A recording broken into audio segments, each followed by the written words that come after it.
actually just at a very simple and basic level to make clear to people what data flows through their mobile phones when they're using the web. And by that we mean when you search for something online, who's looking at what you're searching at? Who's tracking you?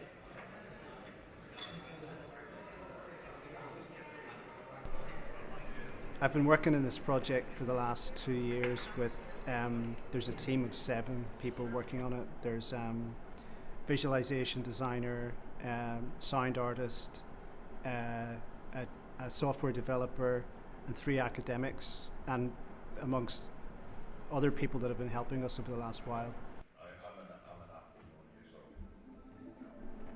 How does the work work? We give digital devices to each audience member and we ask them to browse in the space.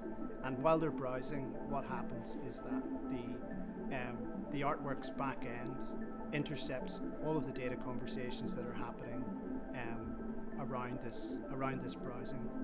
And what we display is that we extract headings from all of the pages that they overtly browse on. Then we also display all of the domain name systems of the other websites that are having conversations with them and display those too. And this shows the audience that they're not only actively contributing, but they're passively being observed or watched or tracked.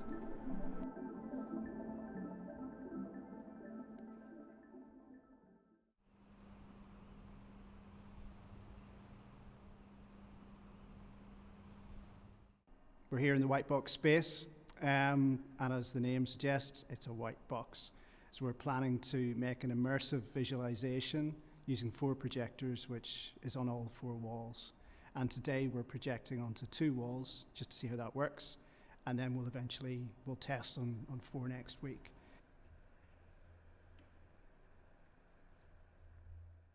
Tomorrow we're bringing a test audience in, and we're taking people from around the university, students, staff, colleagues, friends that have worked on the project, and we're going to show them how the actual artwork works. Experience is going to be looking at all of you and seeing how you're responding to it, and then kind of feeding back to me about it. They're going to be using the loaned devices that we supply to them to see how they react to it, and from there we'll probably tweak and change the artwork to depending on how they respond to it.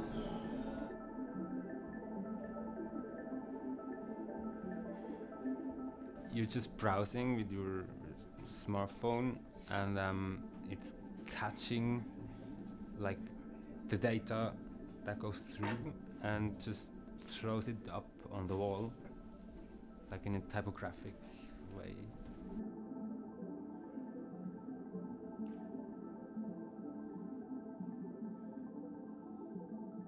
Yeah, I think for me it was interesting. I mean, it's an attractive environment, but I guess the kind of first impression was just the amount of detail that you see of which has been transmitted. So I kind of expected to see kind of some key words and possibly even kind of key, I don't know, kind of marketable words, if you like. But no, the amount of detail in transmission was really surprising.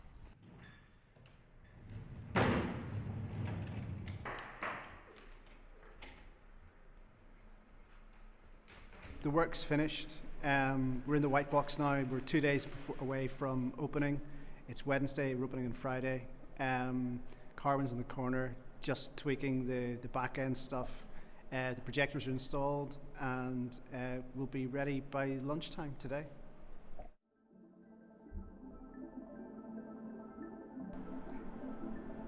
One thing that the artwork can do is that it can create a simulated environment for the audience to gather a greater understanding of what's happening in terms of data surveillance. Because I personally have learned a lot through developing the project, and I think it's something that I think the public should be aware of and generally aren't.